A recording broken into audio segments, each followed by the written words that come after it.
If more of you supported the show, I'd be less sick of podcasts. The blah blah blah. Sending out good vibes. And the blah blah blah. Good vibes. Good vibes. And the blah blah blah. Good vibes. Good vibes. 108 breaths of deep gratitude and prayers for guidance and protection. And put on a didgeridoo and shamanic drumming track. Shivers or vibrations and stuff like that.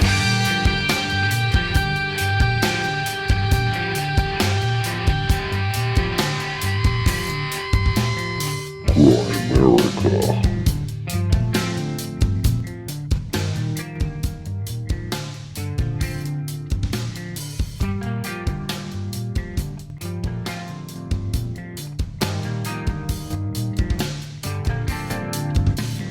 Okay, guys, welcome back to the America Show. Coming at you this week with who? Michael, Stuart, and he. Yeah, we just had him on just like a couple hours ago. We're all messed up because of the trip again, but getting back on schedule with some shows today and tomorrow should get us back in the groove. We're ready for winter, all that sort of good stuff. But it was a good chat with Michael. He's a cool cat. We got along in a lot of stuff. Oh yeah, and he's been around forever. I mean, he's been in the psychedelic movement. Like, I saw a show with him on with what's the name's brother? I've told you this like 3 times now, and I keep forgetting his name.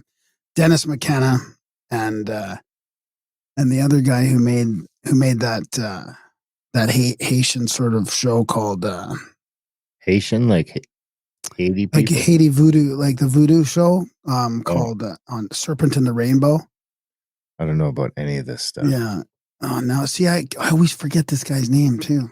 Anyways, he was on a panel with the old school psychedelic guys, and he's been around. He's been around through all this stuff. But it's funny how he comes to some of the similar conclusions we have to certain things. Like, yeah, because the rest of them are woke as fuck. he doesn't seem to have fallen. He seems to have avoided the brainwashing. Very much so, I gotta say. Oh yeah, his website's great. He's got the ghost dance stuff, talking plants, the healing garden, the Amazon protocol. I mean, he was involved in like helping these ancient cultures with epidemics, and he did a documentary called Yanomami, The Keepers of the Flame. He was well, I don't want to get into. I shouldn't get into. Don't get into that now. I mean, if you guys want to skip our lazy ramblings here, there's always a timestamp in the show notes. It was a good chat with Michael. If you want to dig it, dig it. Graham's off to Saskatchewan, the Great White North, the Great White North of the Great White North. Oh yeah, I'm gonna feel safer out there. Do you? In the middle of nowhere, -40. Like, who wants to come and mess with you out there? I guess. What about if the power goes out? Well, then yeah, that's it. Oh, I should probably grab that generator off you before I go. You should probably grab that generator. You should probably. You have a wood stove? No. Is there trees out there? Yeah, there's a few, but not a lot. It's not very foresty. No, it's still on the plains, huh? Yeah. Where the plains meet the forest is probably pretty great too. You know what? I did drive north a little bit. You were telling me, you were asking me about ponds. I feel like we've already talked about all this, but I mean, and then there was some beautiful drives just up north of there, where it does start to get a little bit pondy and foresty and a little bit hilly, rolling hills. So I feel like I am sort of on the edge of the plains, kind of smack dab in the middle of Saskatchewan, really.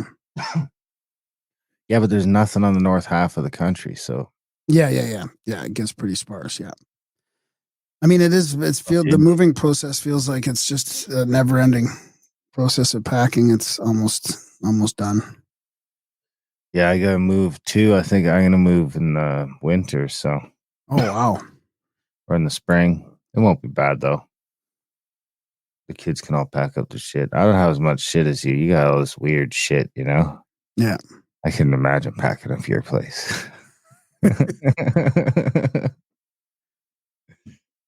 Anyway, so yeah, getting down to the bitter end. A few more days. Well, yeah. Well, let's talk about your trip there. I missed it. The Montana Mega Floods with Randall Carlson and Bradley Young, and the Snake Brothers were there, and Ben was there. Of course, I missed the one with all the great co-hosts as well. Well, weren't they all at the one in the fall? Ben wasn't there. Maybe Ben wasn't. That was good. We stayed in a in an Airbnb together too. Every night except for I left early. I left Friday after lunch, and then we got rained out, so I got out even a little earlier than I expected, which didn't make a big difference. It still took me a while to get home. I went back through the valley, which I think added about an hour 45 to the drive, but I wanted to really scope out that Radium, where we're going, because I drive right through Radium, and then from there to home then I go right by the airport on the ring road, so it's basically the exact drive for the Cat Canada that's coming up in November. And dude, I haven't been down there in a decade. I forgot how fucking beautiful Kootenay National Park is. I mean, it's really something. The drive from Invermere up, especially from like Invermere to the number one. Yeah, I don't think I've ever done that drive. Actually, it's something else. You go up through Radium, and then you go through all those cliffs and shit, and then you get up to the number one, and you hit the number one like smack dab in between Lake Louise and Banff. So it was phenomenal, a phenomenal drive. And it was something. Yeah, we had a great trip. We really did. Idaho is beautiful. I don't know if you've seen the picture I posted on Instagram. So is that taking the 93? That's taking the 93 all the way then? Yeah, that's right. Which is the same as the road straight up from Cranbrook almost. So it's a bit of actually it's from Whitefish. It really connects from all the way down to Whitefish, really. Yeah, but I didn't come up through Whitefish. I came up through Eureka. Is where I came up through. So I had to take the number 3 back over and then up. But it was great. It was a beautiful drive. People really love it. They should really get a kick out of it. It'd be nice if there's a little dusting of snow for all that. Yeah. It's tough to say. Yeah. It's that time of year where it could go either way. It could be it could be gorgeous. Snowy. It could be gorgeous. It could be fucking minus 25 and freezing cold the whole time. You think it'll still be fall colors or? No, I don't think so. No, the larch ain't gonna lie. It's already larching hard, dude. I was out grouse hunting yesterday with Shauna, and like down in those coulees are beautiful right now. Like if you were gonna do a drive before you left, would be the where you go down to Nanton and cut across on the 532 to the 22 and then up to Highway 40, up through Longview and around up to the number 1 is just. Oh yeah, that's one of my favorite drives. But right now is the time to do it, because it's still open because it's open December 15th, so it's open. Highway 40 is still open when we do the event. If there's a chance, we might do a run down it. Yeah. But it's larching hard right now. Red, yellow, a lot of yellows. Wow. It's only 2-3 weeks a year that it looks like this. So I got to drive from Missoula basically to Calgary completely through the Kootenay Mountains and the Montana Mountains and then the Rocky Mountains. It was a pretty amazing drive home. I mean, right from Missoula till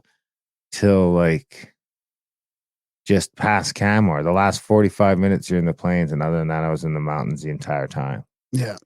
No, but Eureka is on 93 though. That's what I was saying. It goes up. 93 goes down into the south. And then so 93 cuts over. Yeah, yeah. Then you have to get back on number 3. Number 3 for a while. Yeah.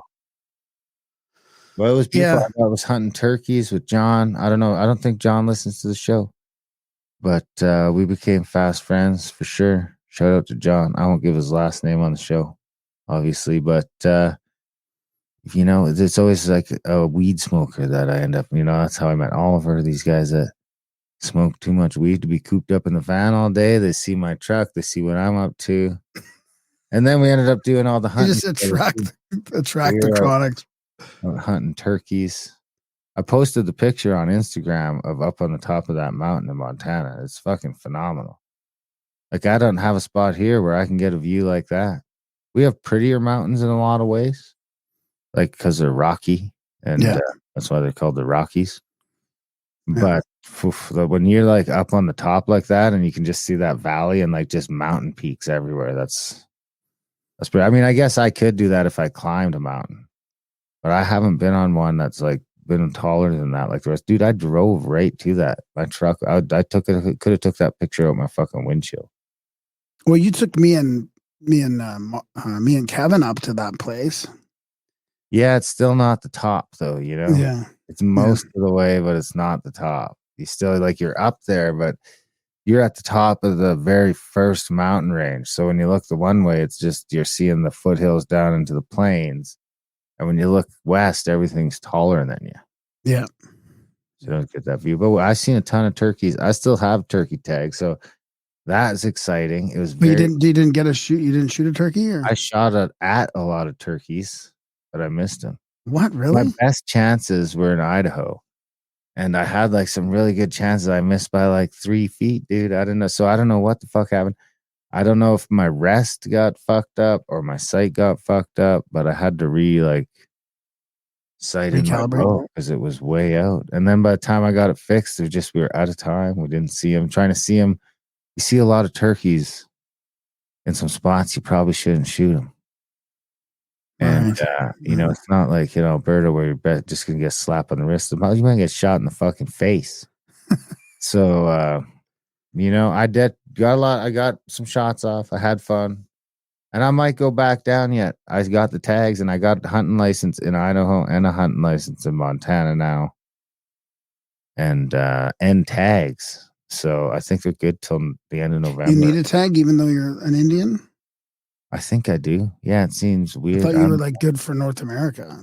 No, I wouldn't say. I don't know how the rules work down there, but it don't seem right to wheel into another country and start shooting animals without tagging in properly. Your ancestors had the whole continent. Yeah, that's not, because the Indians own a lot. I mean, that whole Flathead fucking valley, 3/4 of that's owned by the Indians. They got a weird system going on where the whites are all living in there with them and running businesses. So I don't know how that works. I guess maybe they're paying taxes to res. That seems like not a bad system. I'd like to learn more about it.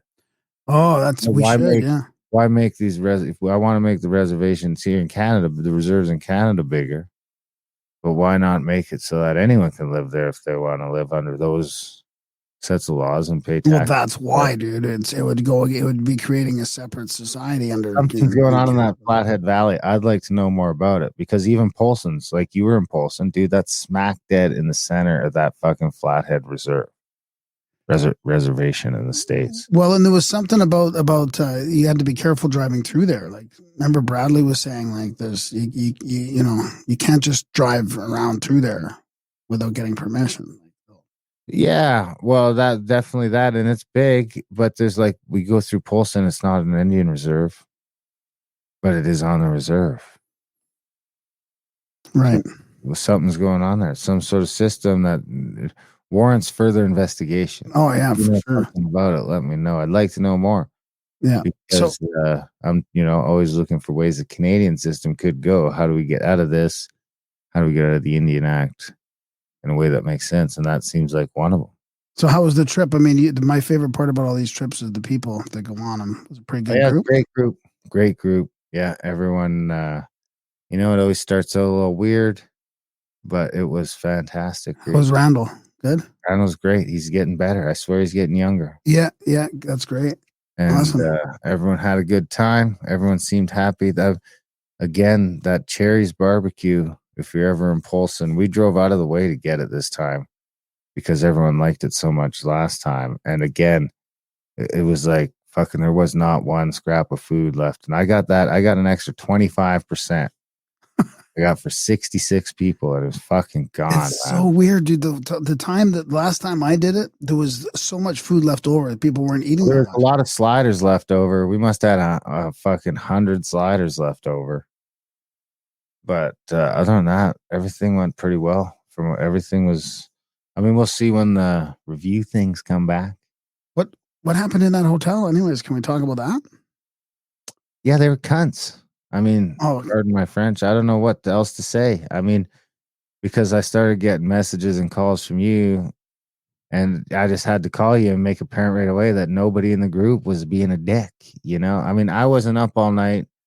There was probably some things said that could have come off as dickish. Well, when I got the call but they were being cunts from the second. Well, this is the weird part about it, right? I got the call that they were being disrespected, right? Somebody was disrespecting. You know me, bro. I'm a sweetheart. Right when I heard that, I'm like, what does that mean? What do you mean disrespected? Well, I'm a sweetheart when I need to be in a situation. And I rolled up to that front desk being nice, you know. I'm like about to check in with 50 fucking people. You got to be nice. You're like on the charms turned up. It's like, hey, the professional, how's it going? But I was wearing my don't tread on me hat and a camo sweater. And this bitch just starts to give me this vocal fry. And I'm like, okay, give me everyone's room key. And she's like, nah, I'm not doing that. So she won't give me the room keys. And she's like, I'm like, well, what do you mean?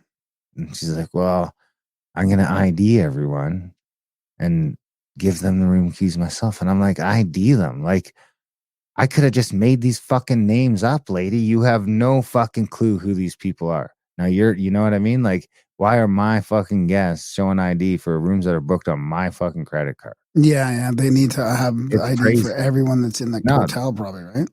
I don't know, but no one else made us do that. Everyone else, I showed up, they gave me the fucking keys. That was the end of it. And it's so much easier to check people in. Oh and yeah, just then hand we're them a checking card. in our own time. We're not all lined up at the front desk when like other regular people are trying to check in. Oh my God. So just right away, she's no, I'm doing it on. And then I look over at like Buddy, and he's just like rolling his eyes. Well, you know what? What if they want to check us out and like to check out who are these people? Now, Randall Carlson, who's this guy? He's a denier. He's a climate change denier. Who's these Gray America guys? Oh my God, they're anti-jab and they're I don't know if they went that far, but they were fucking retards, man. It was just the two broads, but everyone else was cool. But like then I was like, well, I need a room because I didn't want to go to the Airbnb that night. It was my last night and I was going hunt in the morning and I was just like, I'm just gonna get a room here, you know, get me a room. She's like, I can't do that. Your block's closed. So and I was like, that's fine. I don't need the special rate. Just add a regular room. She's like, okay, well that'll be, and it was a fucking crazy price. I swear, like it was like $100 more than we were paying for the other rooms. And then I'm like, all right, well, just add it to the bill. And so you can tell right away then where is this flexibility? Where's the customer service? Like here, we'll open up your block for you and give you an extra room. And at this point, we've already given them $5,000, right? Or $6,000 as a deposit. And I'm like, okay, well, just give us another fucking room. Give me another room, regular price, don't care. All right, well, I need your credit card. I'm like, what? Just add it to the card you've got our card on file, the company card. Nope, can't do that unless I talk to the lady whose name it's in. I was like, that's fine. I'll call her right now. Oh no, the sales department's closed. So, oh my God, can't do that for tomorrow. And I'm like, well, I need a room. See, dude, tonight. it was all your. Then I need your credit card.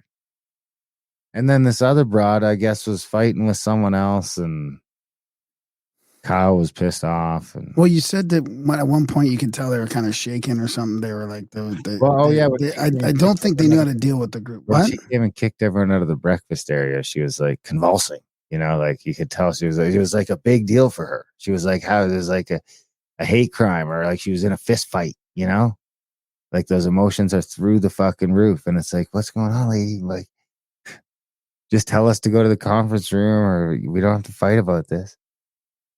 But she can hear what everyone's talking about, you know. And what was everybody talking about? Like it. Well, you know what everyone's talking about: climate change bullshit, vaccines are, you know, all the shit that you might not want to hear. And they're like, "Who is this group? Who is this group of people? Where are they coming from?" So they almost kicked us out. Like they threatened to kick us out multiple times. We had to kiss a bunch of ass. Well, not really. I mean, I don't know. They did say, let's have a fresh start. I hope you guys have a good night tonight, and let's put all that behind us. And they did. It's that one broad's a total cunt. And we had a couple people on the trip that were like platinum members at that chain who called and raised some hell too. That could be why then. That could be what happened. That could be why they said, let's have a new start. Like, because they probably called and said, when, you know, look, no one's crazy here. We spend, you know, I don't know their story, but they were VIP members of that chain of hotels. So, oh yeah, because I was shocked. I get the call, and you know I'm working, and I get this call, and they're like, "Yeah, well, we're having a problem with your group," and some guy has disrespected me, and like we tried to get them to move, and he says, "I'm in the middle of my story," and I'm like, "What is this all about? Like, what is going on?" I go, sorry, this group, like usually it's totally fine. It's not like they're out to party, but then of course you guys did party the night before, so that didn't help either. Yeah, when The I went to bond- bed, they were still like jamming in the basement. yeah. It was loud. I could hear it in my room. Oh, I was like, they're gonna get in trouble. And it Yeah. seemed like they were in the pool a lot later than they were supposed to be too, but whatever. No one's wasted. Yeah, it wasn't like out of It's not control. like or anything. everyone's wasted and out of control. People have a couple of drinks and are playing music and have a good time. No one's like, drunk or, it's just Yeah. it's super chill. Yeah. It's like the lamest fucking party, from like our partying days, we would be like, what the fuck is this? Shot. Yeah. Anyway. So people are probably gonna no problem. No problem at the border? No fucking problem. I got search quick going down. It was about you got search going down. minutes, yeah, which I have been every time. So what did he say? He said, "Is this your white Dodge?" I said, "Yep." He's like, "All right, I'll get you out of here pretty quick." And what was he didn't even open the box or look in the tonneau cover or lift up my back seat or nothing. I think they're just like on camera that they have to go look at my truck. So you're still flagged going down then? Searched me every time too. They've just been way nicer and way quicker about it. Like who, the Americans? Yeah. Yeah. Super quick every time. They probably think it's crazy. No one's someone's bringing a gun into America. So they barely search at all, unless they're just trying to get me to get complacent. It must be weird for them when So. thousands are pouring over the southern border at record numbers. Yeah. So, and then on the way back, buddy was like, what do you got? I told him, and I gave him my treaty card, and he's like, my fingers are lazy. You have a passport? Because then I could just scan it. And I was like, whatever, here. I was like, he's going to tell you to search me, though. He was like, why? So I gave him a quick rundown of the story. And he was just like, I'm going to save us both some time. Have a nice day. Wow. So can you just for people that maybe haven't heard the whole story, I mean, what did you tell them? Like, why I asked about bringing a gun back from the States to Canada. Yeah. And ever since then, you guys have been freaking the fuck out. It's not like you got caught trying to smuggle something. You're asking about how to buy a gun in America and bring it back legally into Canada. So I think it might be winding down too. I mean, the last guy I was fighting with at the border alluded to that it was going to be over by the end of the year. So I don't know if it's like a scale where, I don't know what the fuck. But I was happy because, I had a lot of drive ahead of me and I had already been driving a long way. It's really like halfway, or not even. It's only 3.5 hours, 3 hours to the border. And then you got that way it's less than halfway. Yeah. Yeah. So you got a lot of drive. So I don't want to sit. The only shitty thing was I was saving a shit for the border. I was going to go in the one bathroom. I was like, nah, I'll wait for the border. I'll have time to kill anyway. And then I didn't. So I had to hold it till I got home. It's quite uncomfortable. So it's hard to even pee when you have to poo. Anyway, I was happy it didn't take long, but it was too bad because then I don't want to stop and go to the bathroom. I just want to get the fuck out of there, Yeah. He lets me through. I'm fucking gone. But it was good. I had a good trip, and I even brought back bullets. So you're allowed to do that? I'm allowed to bring up to 5,000 rounds. Oh, that's crazy. Yeah, I think if they were all for the same caliber, they might start asking questions. But they were pretty good. I have to say it was a pleasant border. The whole crossing was pleasant enough that I'm thinking about going back because I still got turkey tags and stuff. So I was thinking about just going and ripping around, for a long weekend with the missus, trying to fill them turkey tags. Yeah, you love Montana, right? That's one of you've been raving about it. The Idaho Panhandle too is fucking amazing. Yeah. But Montana's the best. Anyway, what else you got? Well, I mean, since we're talking about Randall and our trip with Randall, I mean, I do want to say that, like, because I've been sort of updating people on this whole Malcolm Bendall technology, this sort of clean technology that's based on ancient wisdom and sacred geometry, based on a lot of Randall's work too. It has been getting some, they've gone through the testing of these things at the Tesla Tech conference.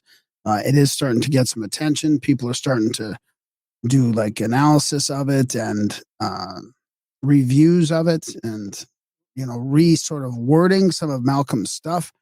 And Randall was just on. I mean, this video is getting passed around, like sort of the people that are paying attention to this stuff. He was on a show called Danny Jones, and he was talking about this plasmoid technology could have been used by ancient cultures. He talks about the story about JRE episode that was silenced, the plasmid vacuum bubbles, the first build out of this plasmid engine, the vortex tube, which is basically turned into the thunderstorm generator. That's the heart of the whole technology. How this tech will affect the world. The Vajra, the plasma powered cat generator, chimneys and coal stacks. So, this is good. It's been getting some attention recently, and kind of the proof is in the pudding type thing, and it looks like it's happening. And also Alchemical Science, that YouTube channel, has been doing great descriptions of Malcolm. Like, he's obviously into alchemy, alchemical science. He's a self-taught farmer, electrical engineer. And where's the arrow? How come I can't see more of that? Oh, and physicist who conducts open source research in the areas of unified field theory, soil science, plant biology, radiant energy, neuroscience, and the energy systems of the human body. He's also a practicing alchemist, so he tries to employ this research methodology that is informed and directed by the idea that there is a universal pattern that can be observed in all aspects of the natural world. His research is fully open source, and no new ideas expressed in my video can be patented. So he looks at like new science and ancient science kind of, and this guy has done a great job at describing what's going on with Malcolm's work. The transmutation of the molecules and the thunderstorm generator and all that. Like, it's really just good to hear it from a different perspective. Somebody that sort of is paying attention and also believes that in the potential of this, because Malcolm can only describe it, and he's kind of got his way of describing it. And I don't think sometimes I think he kind of goes around the bend all a little bit, around the bend. Ha! There you go. Did you mean to do that? You must. Attaboy. Well done. Well, I might have to listen to that. Yeah, check it out. Alchemical Science. So he's got a playlist of, actually, that's probably a pretty good way to do it. The Malcolm Bendall Plasmoid Unification, and it's a whole playlist there. Welcome to Alchemical Science. I'm Jordan, an open source researcher who investigates science that's generally very old, very new, or very esoteric. Did you hear that? Yes. Yeah. There you have it. Yeah. You have a bio for Michael? Yeah. A short one, because he's got a really long one. He's been doing stuff like in this thing, like we were talking about before, for decades. His website is talkingplants.org. He is on Instagram as The Ghost Dance. His book is called The Ghost Dance. I'm looking for the subtitle of his book. See if I can find it here. Ghost Dance Revival Tour. So, The Ghost Dance, an untold history of the Americas. This Ghost Dance goes back like 9,000 years or something. He's a legendary explorer, an entheogen expert, a plant whisperer, ethnobotanist, musician, author, and ghost dancer. There you have it. This is a good one. A great interview. Seems like a great guy. I'd love to get to know him a little better. Hopefully you guys will too. You can start with this interview. Enjoy the chat with Michael. What's his middle name? Ani? Michael Stuart. Ani? Stuart Ani. Stuart Ani. Is Ani his last name? Ani, A-N-I. Stuart his last name. I don't think it's Annie. It's like Ani. Is that Ani. like a Mister or? No, I don't think so. Oh. All right, guys. Enjoy the chat with Michael Stuart Ani.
Well, thanks for joining us, Michael. This is going to be great. I want to give a big shout out to Ronnie Pontiac, first of all, who suggested that we connect, and yeah, this will be interesting. Do you want to give us a bit of a sort of an overview of who you are and stuff, and how you kind of came to where you are right now? We can keep it kind of quick and short because there's lots of stuff to get into, but the general thing is, I'm maybe last man standing or very close to it. I'm one of the very few people who actually had presidential permission to live with uncontacted tribes. And so I had the opportunity to not only live in those cultures for very extended periods of time, but I got to take part in ceremonies and all that were completely unaffected by the outside world. Many of the people I were with weren't even sure the people who were coming in were human. Many times I thought they were actually big maggots, right? That came in on a helicopter, which was a dragonfly that laid the maggots, right? So because of that, I have a very different understanding of psychotropic plants and drugs and the cultures of the people. And my two basic areas are the Amazon basin, and I still do have a ranch in Oaxaca, Mexico, where in the area where the mushroom religion, the only place in the world it really survived in any form. So that's kind of my background. I started out unlegal age in the Mazateca, and as I got older, I ended up in the Amazon. That's where I learned how to survive in the rainforest. wow. And there's actually a surviving mushroom religion. Well, yes, many people know about Maria Sabina and Julieta, and they live in Huautla, which is kind of the city almost of the Mazateca. Back in the day, it was 12, 14 hours for me to get to Huautla. And in Huautla, people say a lot that, oh, no, nobody knows. That's why we're making it up, because nobody knows the religion. Yes, in Huautla, it's been turned into Catholicism since the French came with Napoleon II. But in the old country back where I was, when I was young, it was very much intact still, the pre-Columbian beef system. And it's not the mushroom that's being heralded here in the United States. It's a completely different mushroom from the ones that are documented here. And the common name for it there is dishito. Is it still psilocybin? No, it is not a psilocybin mushroom, though there is some debate because the people who have pushed that agenda like to claim it, but they've never seen these mushrooms. They have no idea of them. I am still the only outsider that was ever allowed in the forest there to pick the mushrooms and be part of the ceremonies. And the people there are very aggressive. That's why probably the mushroom picked them, because any outsiders that would come in the area and push themselves, they'd kill. Wow. What's the difference between the psilocybin and that kind of mushroom? In a general sense, the psilocybin mushroom, that's why we have the the self-improvement, self-work movement. It's about you, the history. Like I hear people speak, supposedly have knowledge and say, well, it's all starts in our mind. It's all about us. It's what our mind's amazing, and it uses these chemical compounds. But they love to say that because by saying that removes the indigenous people. And if they didn't keep this knowledge alive for thousands of years, me or no one else would know about it. But you make it into chemicals and they don't count anymore. And so it takes away the spiritual aspect, it seems, too. Exactly. And so these things, you have actual visions. You see actual, I could see you sitting there, Graham, as you're sitting there. It's not this fluttery, bubbly, blah, blah, blah. That's psilocybin, and it's great. But this is something different. Yeah. It's an actual vision versus a hallucination or recording in progress. Sorry about that. I interrupted you. I do want to record the video just in case. Yeah, that's fine. So it's only our 650th episode, Michael. We'll figure it out eventually. Graham's the straight man here. Just in case. So, I mean, does it open up? Do you think that opens up doors? Does it give you sort of a like a sense into, you can see through dimensions and see different things, like different aspects of reality that you just can't normally see? Do you think? I could put it more exact than that. For me, the psychedelic movement has been frozen in, and you see it in the art. Since the 60s, it's been that colors dripping, geometric forms melting, morphing into each other. That's what the true talking plants use to keep the uninitiated away. Wow. That's the carnival of colors. You have to go past that. And if you go into that world past that, it's an actual realm that an interesting factor of it that happened with me with the Mazatec people and why they let me in is there's road signs, there's things in that world. And unless you were there, you wouldn't know them. And everybody, if you went there and I went there 10 years apart, we'd both know the same road signs. It's a place. And we, in general, we haven't gotten past that.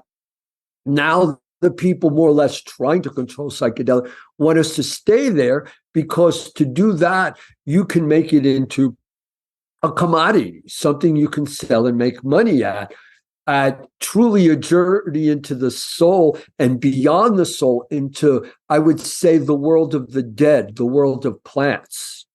Wow. Hard to sell. So, I mean, we're kind of caught in a bit of a conundrum here, because in some ways it's good that it's becoming sort of legalized and people are accepting it as a therapy, as a real sort of help for people. But on the other hand, we, like you said, we don't want it controlled and commoditized, and you're almost limiting the potential, I think, as well. Very much. And that's a thing I'm very afraid of, because people don't realize the psychedelic movement was sold as starting in the 60s in the United States. I'm in my 70s. I was part of that time. No, it actually started in the 20s in Germany. They had synthesized mescaline, I believe, in 1897. And they had discovered it in 1897. And in 1919, they had synthesized it. So by 1920, Hermann Hesse, many of the founders of the Nazi Party, Guido von Liest, Karl Haschhofer, Dietrich Ehrhardt, they were all taking lots of psychedelics then. And there was a lot of new age. There was a lot of new belief system. People were losing our time in history. So they were going to modern times very quickly with the airplane and this. So there was a movement to go back to the past. And that's why they went to King Tut's tomb and Machu Picchu. We were trying to pick up the pieces before they were gone. And as that evolved in a very awakening movement, it turned into fascism and Nazism. And I believe what they're trying to do is exactly what Aldous Huxley and Julian Huxley, the lead biologist in England at the time, I was very close friends, and I'm in his book before he died, Francis Huxley. So I heard these stories right from the horse's mouth. And there's a 1937 film with the Huxleys saying, we must give major doses in these refined psychedelics to only Anglo elite academics and financial people. And the other people should be more or less microdosed and to be happy idiots being their slaves, basically. And that's more or less what I see they're trying to sell now. So I'm fearful of it. Yes. Wow. And for me, the big point is this, is we are so removed from nature right now that nature's not in trouble, but the human niche is in terrible trouble and all the other animals in it. And these plants, done correctly with the true rituals, not made up rituals, the real thing that's been tested for thousands of years and all, can build that bridge of communication, which we desperately need. And unless we have people who can do that and use those plants, we will not connect with nature. And all these other uses of psychedelics will have no meaning because we'll all be dead. I don't know how to ask this question because it's a bit vague in my mind, but you really, I mean, I was just listening to a show that wasn't about this in general, but it really wrapped up like UFOs and the psychedelics and the Nazis and Project, obviously Paperclip and MK Ultra too, like bringing over, like there wasn't just the Nazis, there was the American government was also using psychedelics and some mind control experiments way back, like before. I'm very familiar with that.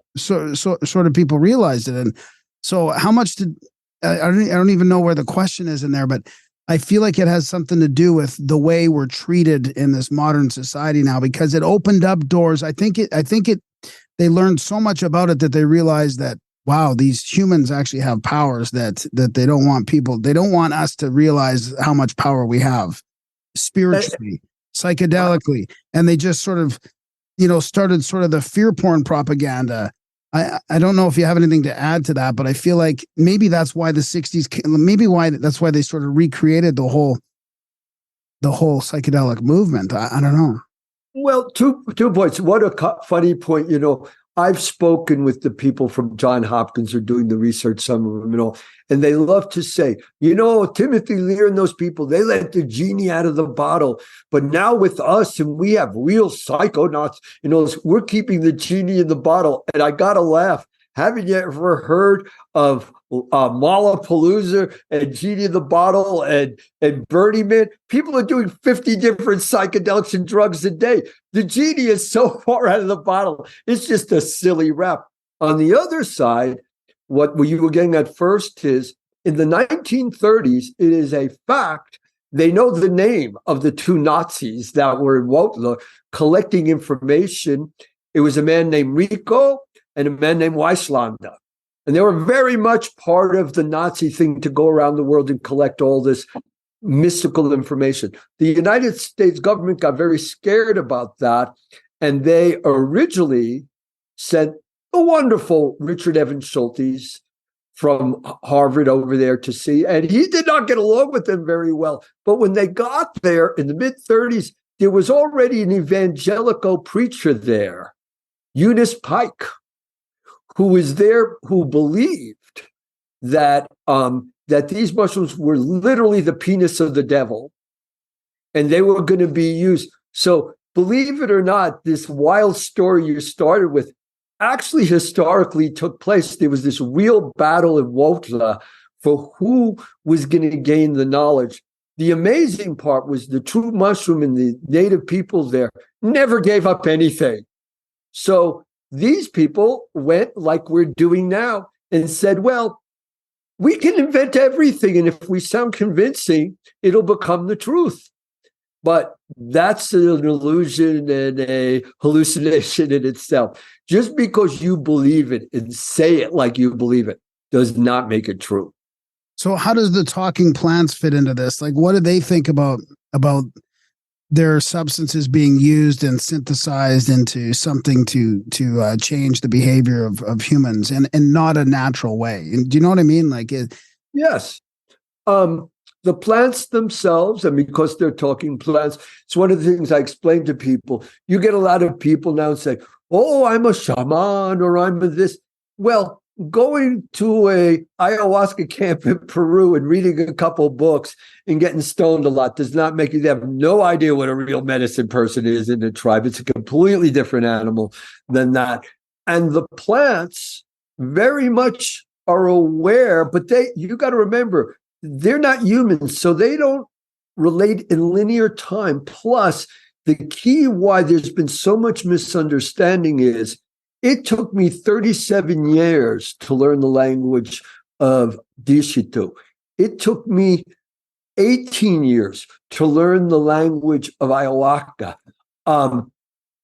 These plants have their language, and if you don't know their tonalism and their way, you're not communicating. You're just running around in your own head. Once you learn their language, they will speak to you very directly about things. They have told me many things. There is no way I could have known them in my perimeters. And 30 years later, they came out to the name of the person in the place exactly like they were told me. And what they're part of, why, as in the theory with the Nazis and all, that there's been this agenda going on for a long time to control it. Well, the native people have had their thing too, and so have the plants.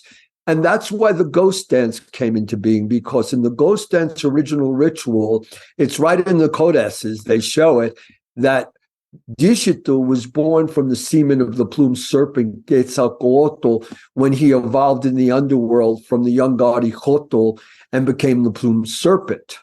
So it's very much, and the ghost dance was a ritual that was the beginning of civilization. It was about corn and creating civilization. But from that point on, they knew back then, and it's written, people say, well, where do you get this? You make this up like us? No, I read codexes. I read hieroglyphics, and it's right there. I read it with H.B. Nicholson, the Grand Master of them. It's right there. They just don't know how to read them, and they never lived with these people. That's what's kind of created me. I can read hieroglyphics. I've lived for an insane amount of time with uncontacted naked tribes. So I wouldn't say I was in the Stone Age, even though they had no metal tools when I was there. But it was really the thing. So I understood how the rituals were before they were bastardized. And between knowing that and talking with the plants and reading hieroglyphics, I was able to put together the pieces of the story that I talk about. Is it the steps of the ghost dance? It is the steps of the ghost dance. You jumped me there, Greg. That's exactly it. It's the steps of the ghost dance. Because the big misconception that people make with the ghost dance, which I've gone through some conflict recently, because most historians believe the ghost dance was a dance that came up with the Paiute through Takibo to his son Wavoka, and it never existed until a failed childish revival movement in the late 1800s, early 1880s, 1890 when it ended. But actually, there's a great deal of proof, which I can document, that takes the ritual way back to pre-Columbian times. It wasn't a silly made-up thing. That's what I call it enlightenment. The belief that the more you act white, the more knowledge you have. Yeah. It's not reality. These rituals went back a real long time, and they are part of an ancient lineage. And right in the codexes, in the Codex Borgia and in the Codex Mixtecas, they point out clearly that we're in the fifth world now, which will be the world that can possibly be destroyed by human beings themselves. And the ritual is actually created to ready all those hidden people for the events taking place now. We're in their own way, and myself included, are really fighting for humanity's niche in nature, because I believe it's in peril and they all believe it's in peril. And I've learned this from the plants. Wow. When this so-called revival happened in the late 1800s, did it get squashed with other sort of Native American rituals? And I know in Canada they had some banning on like potlatches and certain spiritual practices. Yeah. Was it similar to that in America? No, far worse. Sitting Bull at the time, who was a true medicine man, the Hunkpapa Sitting Bull, he was the most famous celebrity in the world at the time through Buffalo Bill's Wild West show.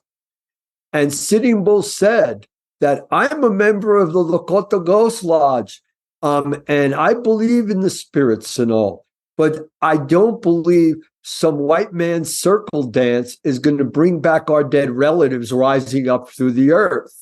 And what happened, why the ritual did not work, was it was so bastardized and changed. The Shakers had been with the Paiute for a few years by the time, and all that falling on the ground and shaking and all, that's the Shaker religion. That's not it. It was a shake around dance. So by the time it got to those people, even Wavoka claimed he was the native Jesus Christ, right? It was very much embedded in it. And what happened was, when it got to the Lakota were trying to make a revival because they were in the worst shape. They were all dying of diseases and locked up in pig pens and the worst. So they rallied their thing. And a woman who's the wife of the mission officer the reservation officer who was in control of the food and was stealing all the food for the Indians, everything. Just Har McLaughlin, his name was. Not him, but his wife invented this whole thing that it was a ritual about the men getting sexually crazy and wanting to rape white women. Well, at that time in history, and I know old people from, when I was a kid, I know people who fought at the Little Bighorn. Believe it or not, they were still alive at that time. And they looked as white women as kind of dead fish. They weren't excited by them. It wasn't their people. So that was just made up. And they sent specifically the 7th Cavalry in, which was Custer's cavalry, to go and murder the Sitting Bull. They murdered him. They made it illegal to ghost dance. And then that maybe 5-6 days, a week before Christmas, his cousin, Bigfoot, was coming in from the Badlands, and they wanted to ghost dance where Crazy Horse's heart was buried at the Wounded Knee, and the military encircled him and murdered all the women and children and everything.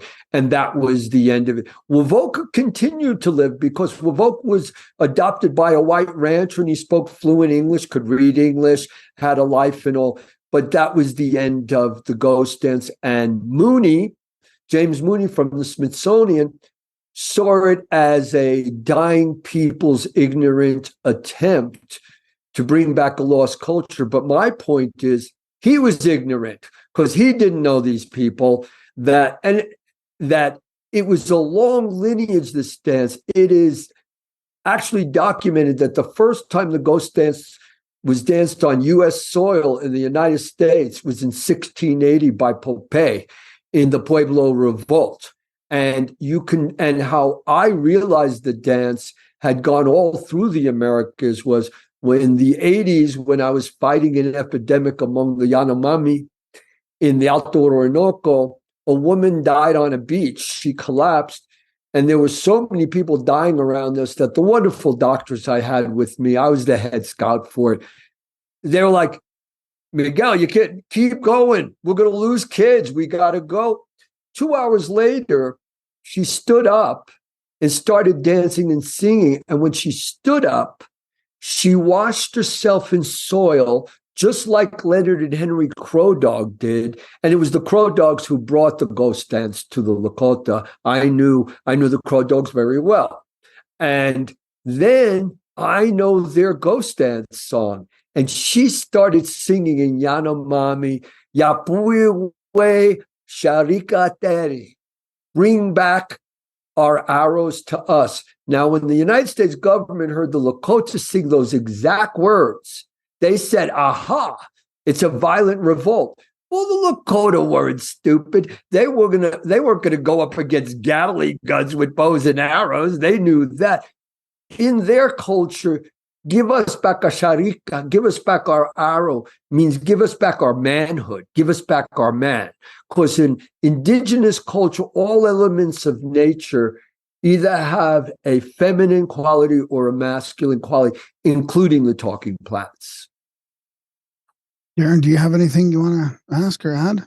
When you integrated into those cultures, did you have any grasp on the language already? Like, what was that what was that integration like? How can you kind of take us through that first day? How does that go? You leave this place and you end up in that place. How does that happen?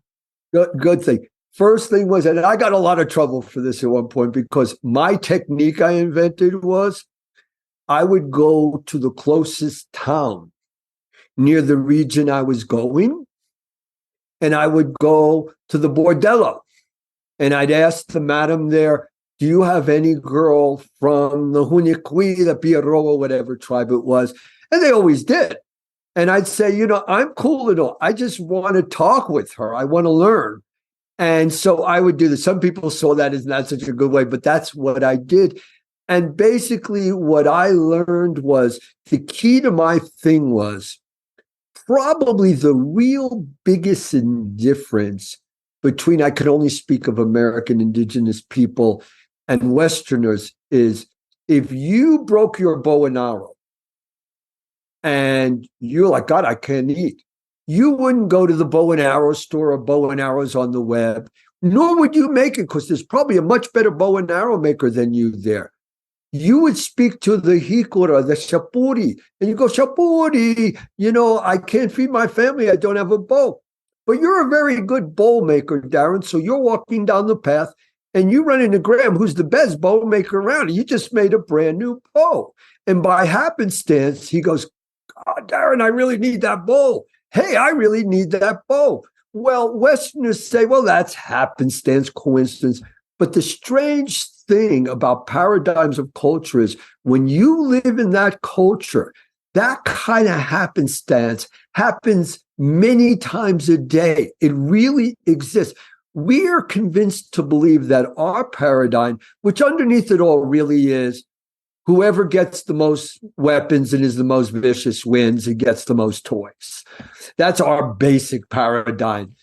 They have there are many paradigms in the world. Ours is not the only one. We've been convinced we are. And now the people who are saying they're becoming the new psychedelic elite, they're trying to say they're going to translate that to us. No mommy's way. That's ridiculous. I was kind of going to ask something similar about the seeing these cultures that haven't really been contacted and the rituals and the ceremonies they do. Like a lot of that gets sort of blamed on superstition now. Even from spiritual people, they still think a lot of it was superstitious. But in your sense, was it working for them for the most part?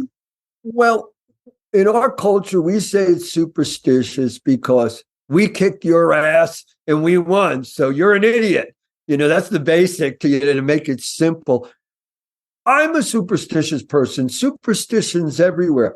But I say to you, without a question of a doubt, I've seen true medicine people, true Pai Chi, true Wichikorakas, do things that science could not explain in any way. I've seen cures. I've seen many things. And bringing it back to Darren's question is, what I did was, when I first got there, these people will kill you. They're not welcoming you in. There's a ceremony called the Mawa you have to do so they don't kill you. And you literally stand with your weapon and you gaze up in the air and you don't flinch, right? And what I learned because of that was they would never trust me unless I took their talking plants and commune with their ancestors. So until I could commune with their ancestors, and learn the ceremonies, they didn't let me in. And that was it. And how I did that was, for me, the simple way, because I'm a language guy. I just like to be with the people. I like to play around with them. I like to talk. I like to play with the kids. And you can pick up the basic 50 words of any language fairly quickly. And that's what I originally did. And then when I first mimicked the rituals and kind of gave them a great joy laughter of me doing their rituals and them going, whoa, after a while, I got very good at it. And that's why when the epidemics happened and the Venezuelan government said to me, it's impossible to do anything. It's like wrangling chickens. One of the people there said, well, this guy's lived with them a lot. He's got a whole different relation. And I went out there and in their terms and language, I explained to them in their terms that a virus is a type of hikora. And once I did it in their term, they said, we got it. They understood it completely. My joke was always, there are no stupid native people in the Amazon. If you're indigenous in the Amazon, you're dumb, you're dead. You got to be super smart every day just to survive. So did you actually have to get like approval from the ancestors? Did they go in their ceremony then and make sure that like you were sort of, past the test from them? No one would trust me until I did that. Couldn't do anything until I did that. Oh no, my thing that's very different is a little bit later than me, but a lot of semi-known people went down to the jungles, Mexico, South America, came back to the United States 2 weeks later and like, oh, I'm so amazing that the people thought I was the great white god and they told me their secrets. Poor horse pucky. These people will not tell you a word of the truth for 2-3 years. They're not giving, they know they keep their cards tight, these people. So I had to be there a very long time to get in. And being there a long time, I married into tribes. I was part of stuff. I did a lot to help them. And really how I got my presidential permission was Carlos Andres Perez, the president of Venezuela at the time. He did a TV show when the epidemic started, and he flew over the jungle tribes in a remote, supposedly uncontacted area in a helicopter. And they were all yelling, the Yanomami were yelling, on Mikey, Napi Napasike, Bruka Chapuri, Jukopspori. And he says, what are they yelling? And the pilot said, they're talking about Mikey. You want to meet Mikey? So it was them who cried out to the universe and said, he's the one guy we've known a long time that we trust. We don't trust any of you.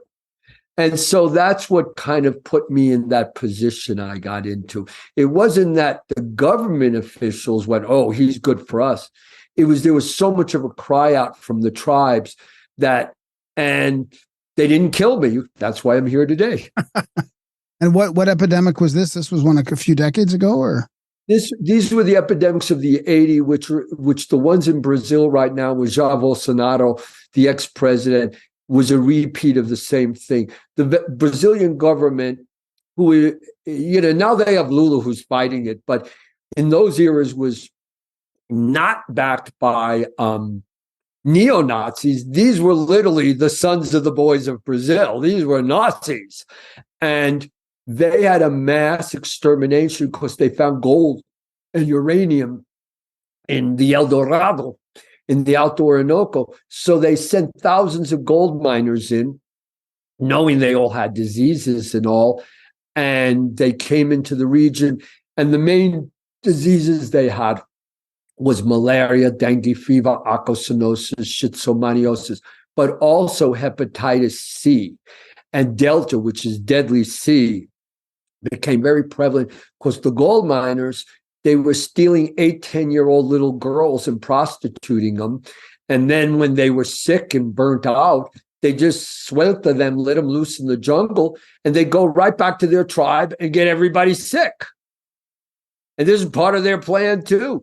So, yeah, what goes on at the edge of the world is not the story we're getting told here. And the interesting part is psychedelics is very much part of that and a big subject now.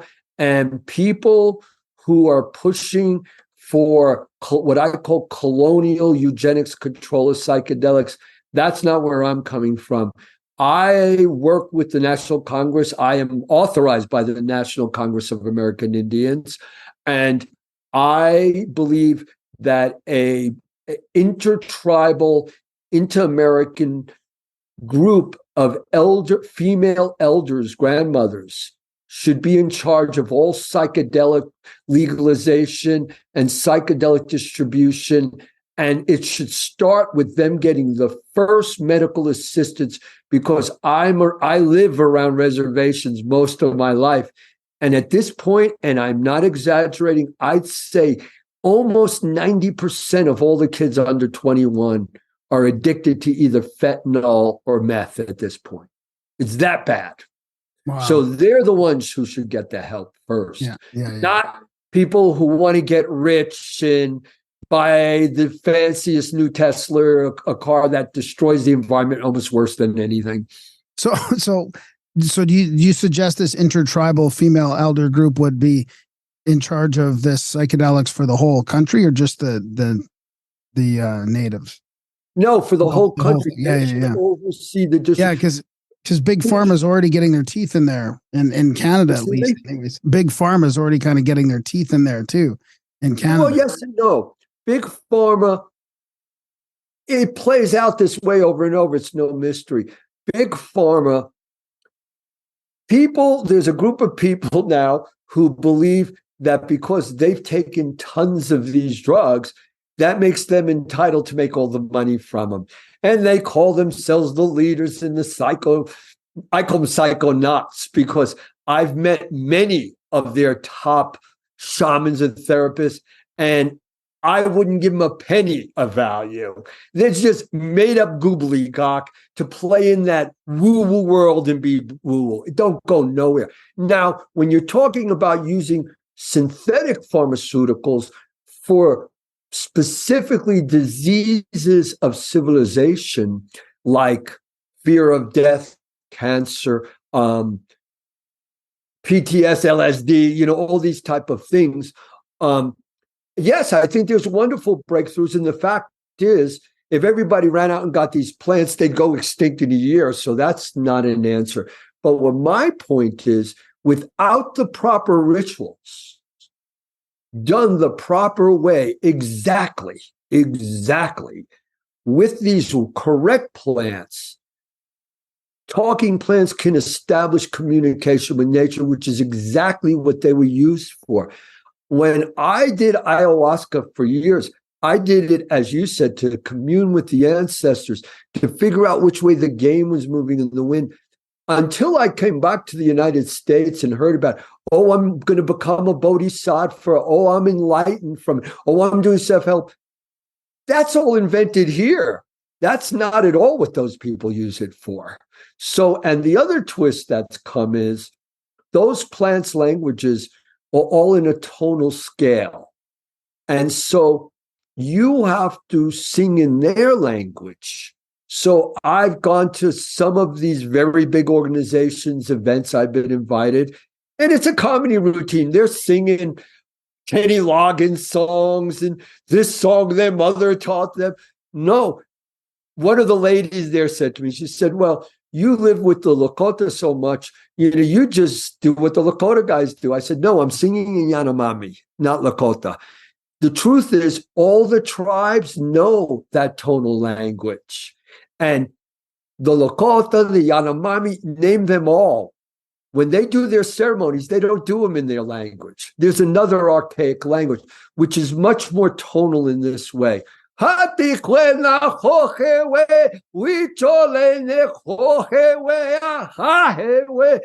a tonal thing. If you're singing Winnie the Pooh doesn't know what to do, the plants aren't hearing you. You're just so happy that you've come back in one piece from being stoned that you think you're enlightened.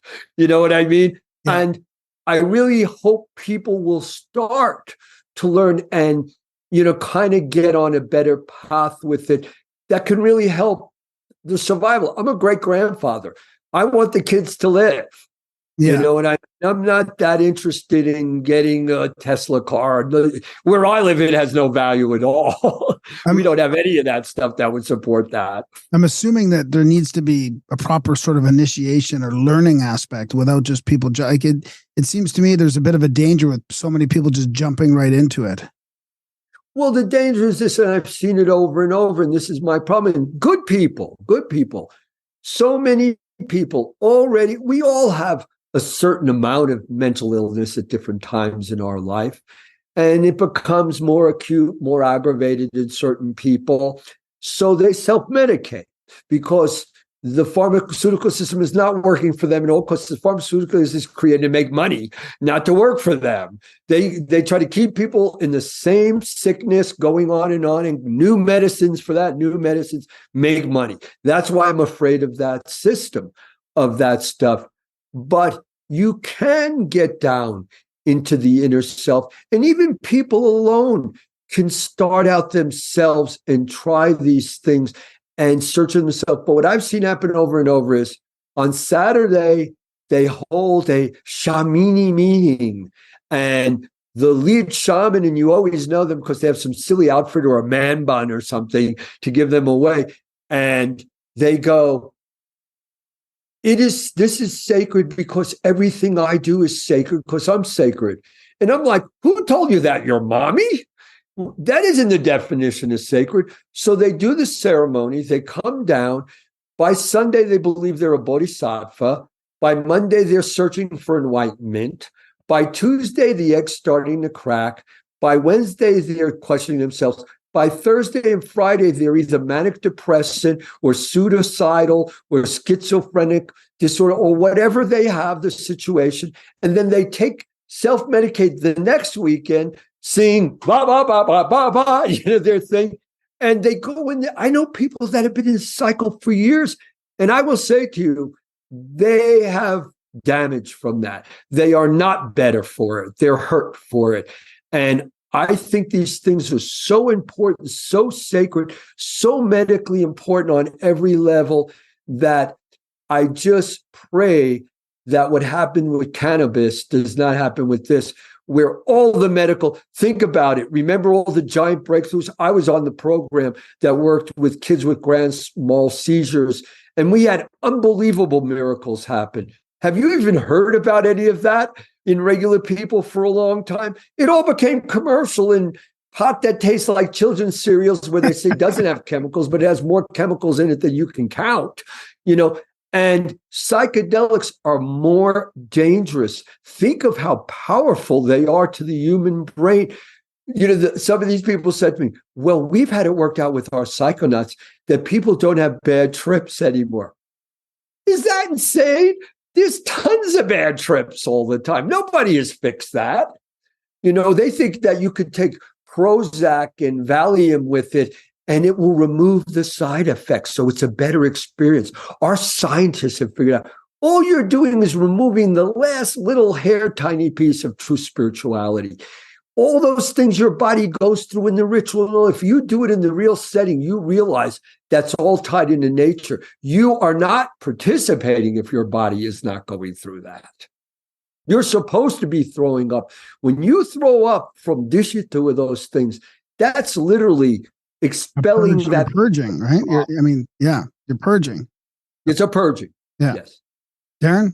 Yeah, there's an argument for all of that because I remember, and I mean, it's sort of analogous to the other stuff where there has to be some caution or some barriers. Even, I don't know how to put them up because I'm a freedom guy at the end of the day. I want people to have as much personal sovereignty as they can. And I mean, I remember we had Connor Habib on a while ago, and we actually went to see his thing down in Lethbridge, and he was telling us, and we got to be careful with all this sex stuff because any sort of affront on that is just gonna hurt sexuality in the long run and blah blah blah. And here we are 3 years later, and they're fucking turning kids gay and cutting off their tits and turning their arms into dicks. And I'm like, well, what the fuck, Connor? I don't talk to him anymore. I'm not on Twitter. That was the only place we conversed. And I think he might even block me by the end. But it's like, this is that was the other side of the letting the sexuality just go wide open. Now it's fucking out of control and it's into the kids and it's all over the place. The same thing can happen with psychedelics. I don't know what to say that there because those two, funny but true. Those two together could be even worse. I think it's extremely dangerous. And as I pointed out, that is exactly the combination that was used in Berlin to bring on the 1,000 rays of light of the next Reich. So there's a history of that being problematic. And I couldn't agree with you more.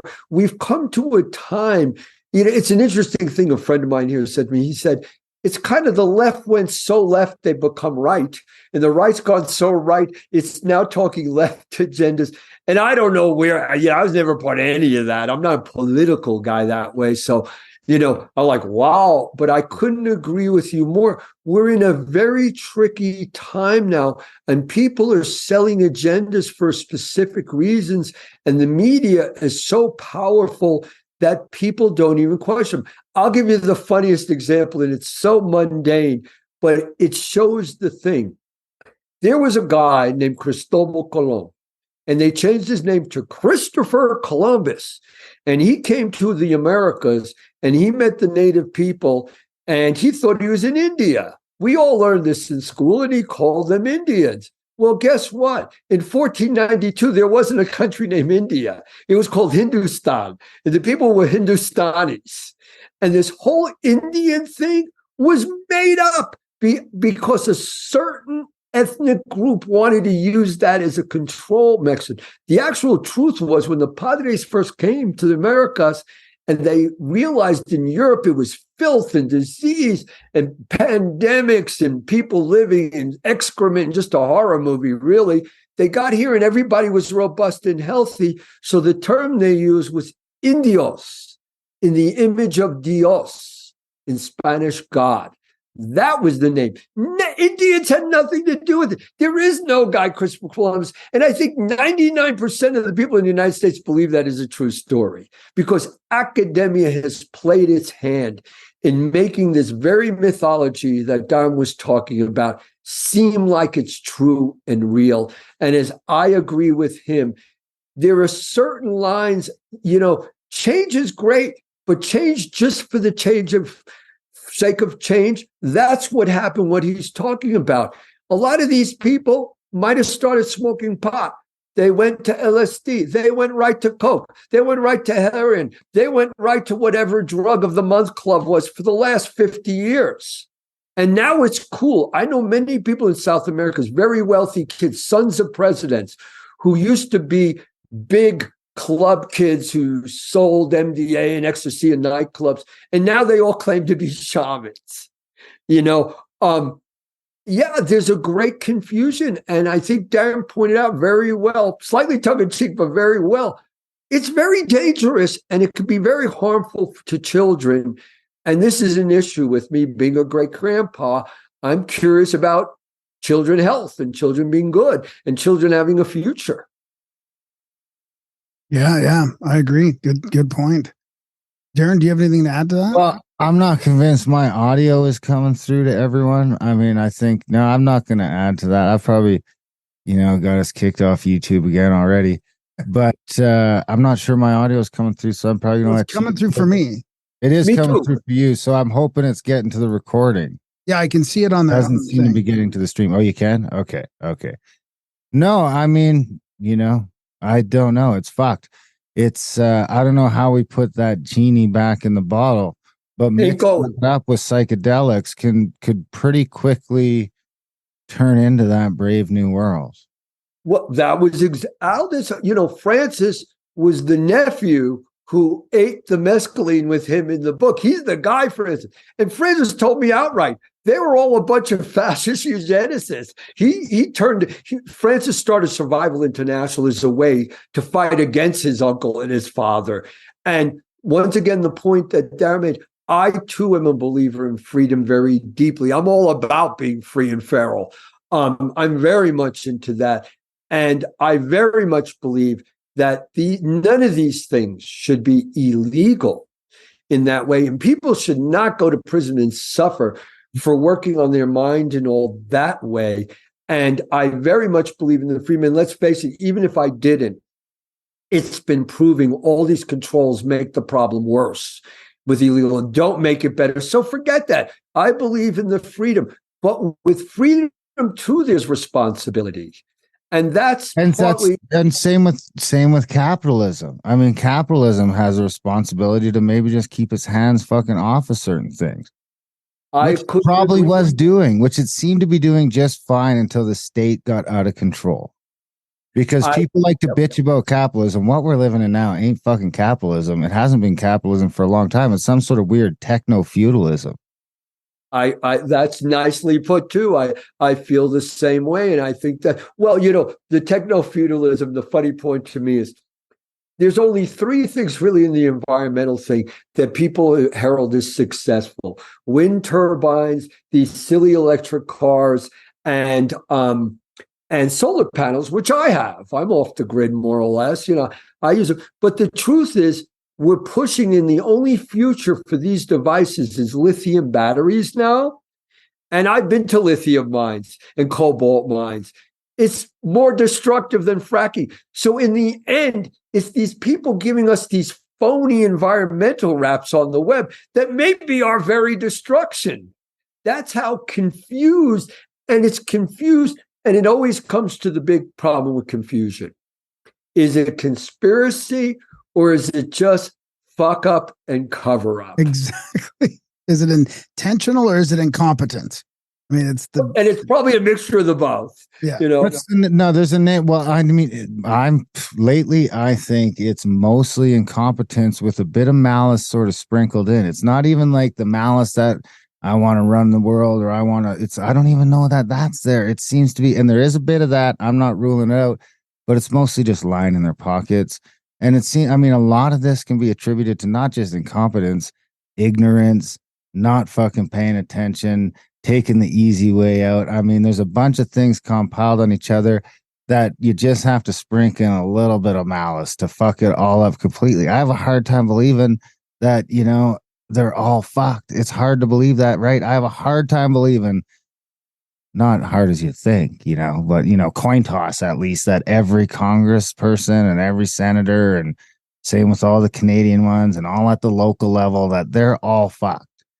But they're just all not doing their jobs. They're just so selfishly, if you can count on humans for one thing, it's just be humans. I mean, it's easier to get over on people or sneaker, all that stuff, because no one's fucking paying attention. They got their own problems. And now these phones have just compounded that to the point that nobody knows what the fuck is going on outside of their fucking 3-foot radius, it seems like. And there's one underlying element that drives it, which actually, fear can be a very positive thing. Fear isn't only negative, but let's be realistic. From politicians afraid, I would say what I believe, but if I do, I'm going to lose my job and I'm going to lose my $1 million bonus. So I don't want to do that. Down to normal people who are very afraid underneath it. And that's why I believe in this new system of believing everybody's trying to be this kind of Wizard of Oz. Just think lovely thoughts. If you work on yourself and think lovely thoughts, everything's going to be positive energy. And Neil, no, that's never worked in the history of the United States or the world. And if you do that and get anywhere, they'll lock you in jail and shoot you. So that ain't it. So the bottom line is people are afraid. So in their mind, they invent these alternative ways so they can survive mentally and not short circuit. And I believe that's what we're growing a lot now. A lot of these fantasy belief systems, because the reality is so difficult and so fearful right now that without that, we couldn't function. So I feel for everyone. I'm not really passing judge. I love all people. I mean, I don't care what you are. I just find the human species very fascinating. Like people said to me in the jungle, why didn't you get into the jaguars or the anacondas? The people is what really fascinated me. They were fascinating. They're wonderful. People are great. So I see it. And I want to say that sometimes people, many years ago, when I first came out of the jungle in the late 70s, I went to the World Bank, the Inter-American Bank, World Health. I spoke at all these places. And people used to call me the Duke of Doom because I'd be like, people, I'm out at the edge of the world. And it's unraveling out there. And they go, don't worry. The scientists said, don't worry, it'll be 300. It'll happen, but 300 years. Then they said 200 years. Then they said 100 years. Now, these are the same people who called everything wrong. Now they're saying it's going to happen tomorrow.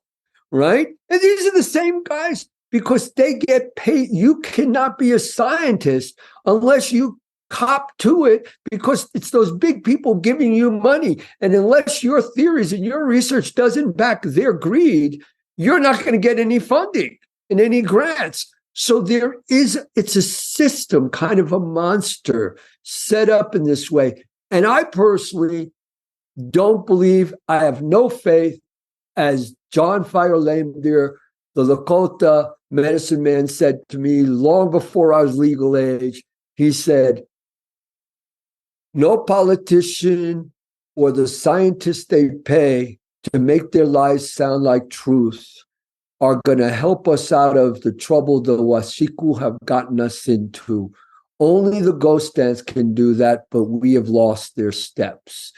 And that kind of sent me on my way in a crazy way.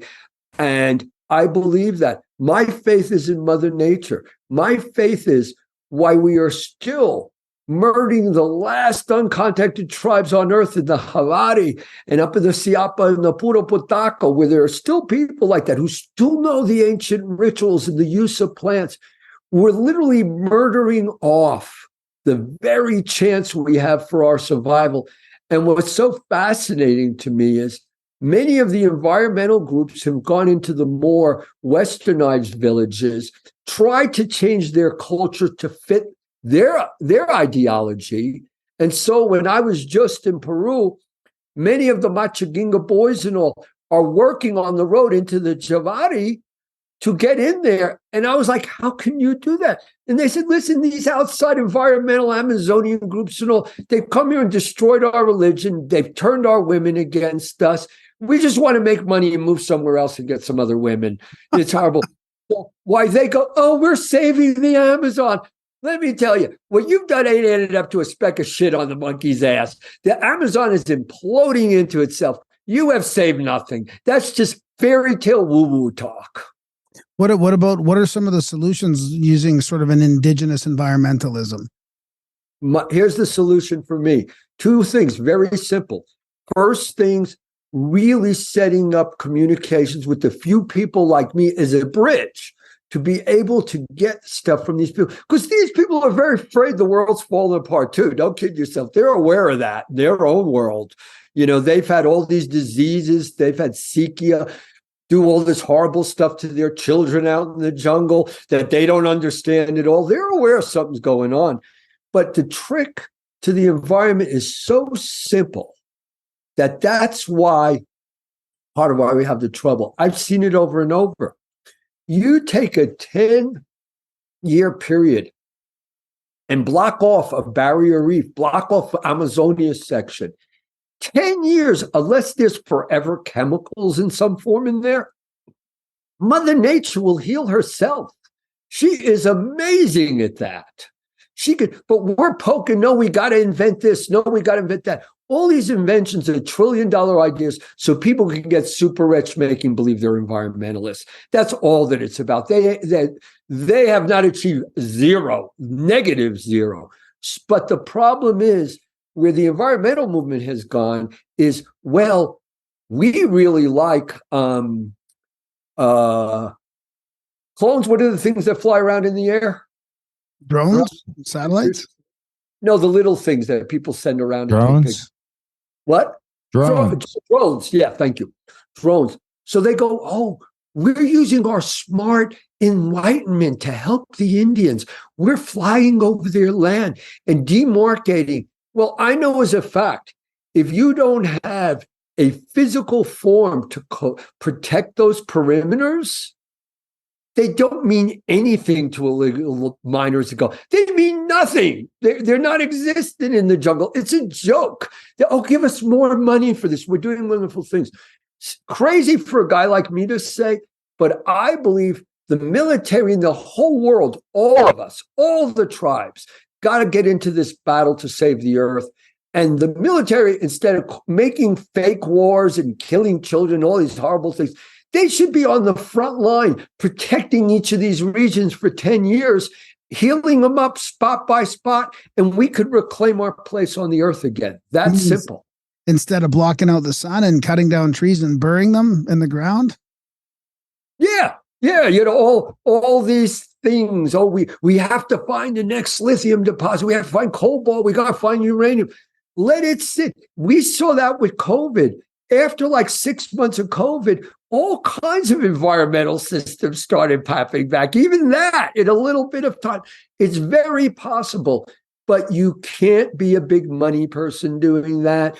You can't invent an app that'll make you $1 trillion to do that. You got to do the hard work. And to me, that's the key to the ghost dance. Someone said to me the other day, even though I come from a different ethnic background, I'm not American Indian. And they said, well, you can't talk about the ghost dance. I said, the key to the ghost dance is bringing all tribes together. So we bring all the tribes together and go, oh, no, we can't have Irish people because they're not part of this tribe. Everybody's in. That's the beauty of the ghost dance. There is no tribe that is a white man's lie created by the Smithsonian. That the Paiute, there is no Paiute that will tell you that's enough knowledge, a Savio, that they own the ghost dance. Many different tribes ghost dance in their own unique way. They have their derivation of it. The ritual was first danced by two gods, the plumed serpent and the Lord of the Dead, to create civilization and protect us. It is purposely a ritual for all people. And here's the big mistake people make, is it's inherited in the soil, not in the blood. It's what Mark Twain talked about, that wild and free spirit of the Americas that Mark Twain said, you know, everything good about the United States was what we stole from the Indians, right? it's inherent in the soil. It's not, well, I'm related to the King of England, so I'm better than you, Graham. It's not that. It's the people and the soil that's inherited. And the other big mistake that's been made is that there's two famous ancient dances. There's the ancestor dance, which is literally contacting ancestors. They may be your antepasados, your great-great-great-grandparents, or they may be ancestors from the region you live that have nothing to do with your bloodline, because this isn't bloodline. But the ghost dance does not dance with those spirits. It dances with the wild and free spirit, the Nagual, the totem spirit of the Americas is what you dance with. So people go to me, teach me the ghost dance. And I said, I can help you get closer to it, but I'm not Arthur Murray, and this ain't the mambo. This ain't, I'll teach you 1, 2, 3, 1, 2, 3.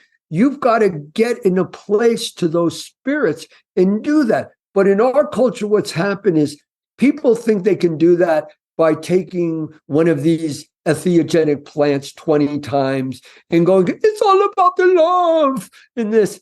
No, that doesn't make you a medicine person. I'm sorry.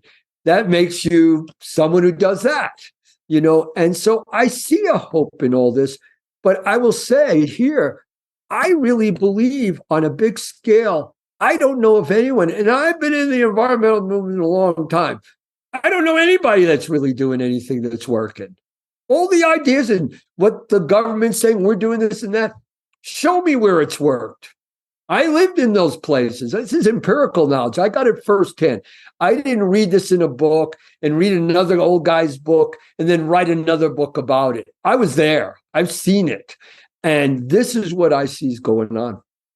You can still see it with all the green shit. The dams, their stupid dams and their windmills and their solar farms are fucking up more landscape, forever than oil or natural gas ever did. Because, you go out to where the oil was, back in the 80s, and it's just growing over now. I mean, there's still wellheads there, and then the antelope and the deer are right beside them. But they ain't going within a fucking mile of those windmills. The dams are killing the fish like crazy. All this green shit has a crazy side effect. This has been great, Michael. Where can people find your stuff? Where can they follow you? Are you on any social media? Do you have a website? Where's the best place? I got all that stuff. First, I always forget, so I'm going to plug my book, The Ghost Dance, An Untold History of the Americas. And it tells a lot of the story that we were talking about today and a lot about the different tribes and the origin, the 9,000-year lineage of the ghost dance. And you can get that on Amazon easily. And I am The Ghost Dance on Instagram. And I post sometimes, but to be honest, I'm not happy with those social media platforms. So because I got a reasonable amount of followers and all, I like to talk to my friends and my peeps and all, but I'm fairly upset with the people who run those things. I think they're, kind of getting in the realm of what Don said. They're diabolically silly. I don't think they're even badasses. I think they're a bunch of lame, nasty, Revenge of the Nerd kind of guys, That's why I go for fuck 'em and cover. I've met a lot of big, powerful, this is I'm not going to mention names, but we know who, and I've met them. They're the smartest person in the room. Not to me, they're not. They're kind of like rats who are good at stealing and manipulating the financial system and got lawyers that know how to cheat every angle. I don't consider that intelligence. I consider that strong personal survival techniques like a rat has.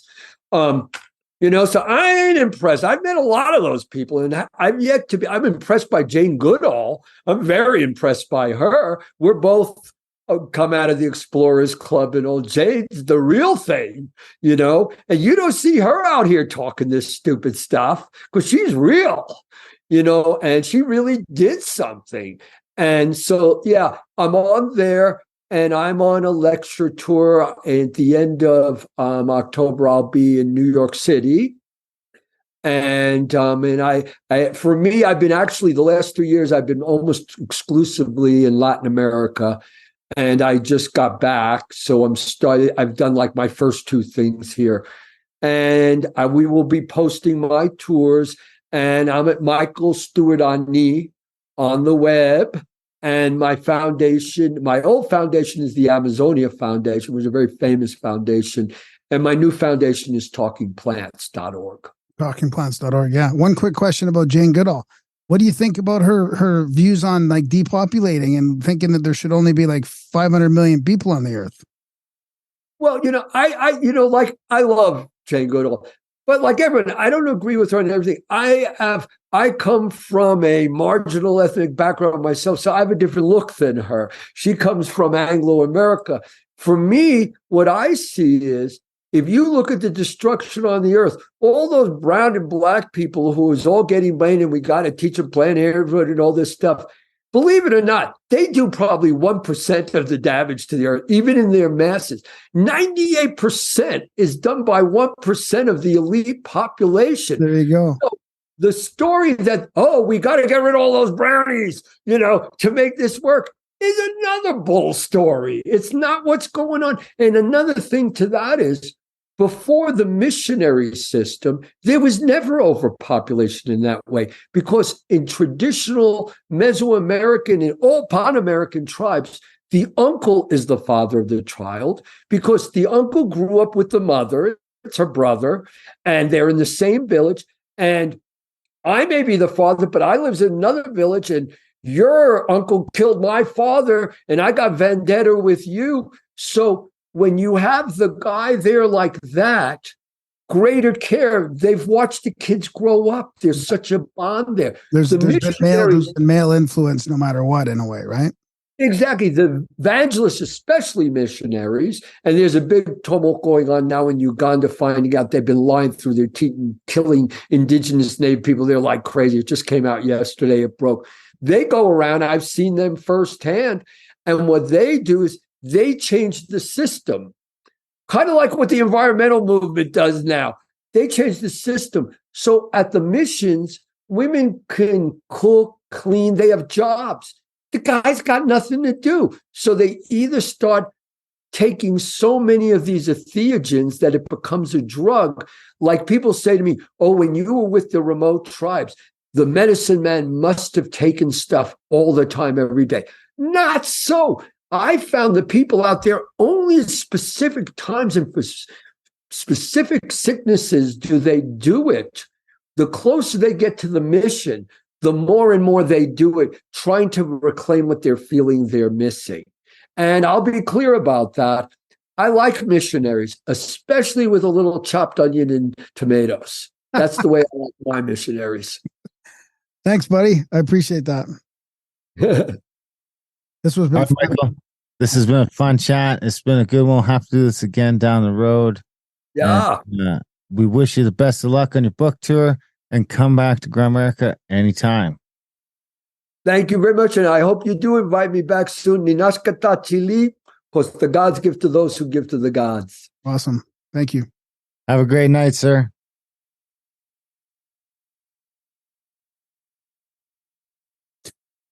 And that was a chat with Michael Stuart. What'd you think, buddy? Oh yeah, that was great. Yeah, it was interesting. I don't know that my audio worked on all the way that people were saying it wasn't working. You guys are saying it was. We'll see what happens. Yeah, we'll see. Hopefully we have your audio in there somewhere. The podcast will sound fine, I think. Hopefully. Big thanks to Michael for coming on the show. Big thanks to you guys for listening. Even bigger thanks if you're one of those 1% who choose to support us over at america.ca/support. It's never been more important to support the show.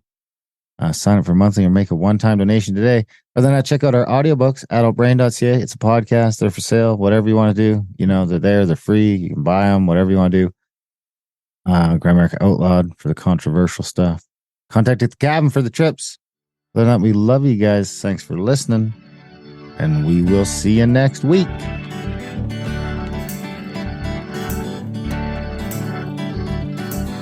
I hear my soulmate whistling like a tea kettle, playing that seductive game, running through the meadow, amongst the flower petals, amongst the flower petals. She likes to swing on the swing set, singing 90s hit songs, 90s hit songs. How do you unfold your music? Have you got a computer? synced up to an auto-tuner. Oh, woo-hoo-hoo. I got psychedelic in the summer. Man, it was a bummer when the leaves turn black. When the leaves turn black. When the leaves turn black. I tried to reach you, but my limbs were broken. But my limbs were broken. How do you unfold your music? Have you got a computer synced up to an auto-tuner? Oh, woo-hoo-hoo. Like a light at the end of a tunnel, I hear my soulmate whistling like a tea kettle, playing that seductive game, running through the meadow, amongst the flower petals, amongst the flower petals. She likes to swing on the swing set, singing 90s hit songs, 90s hit songs. How do you unfold your music? Have you got a computer synced up to an auto-tuner? Oh, woo-hoo-hoo.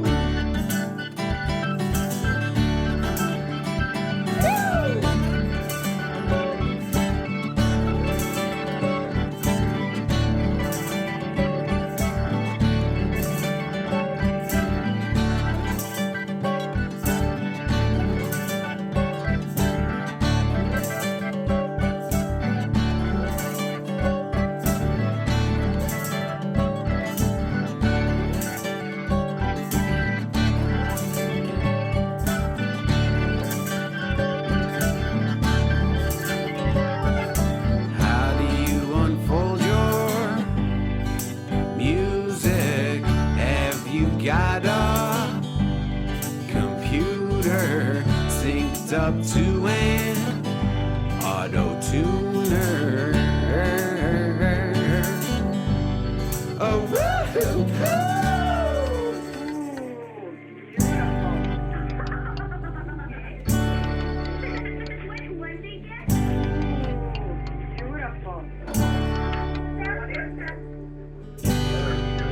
Winner.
I just love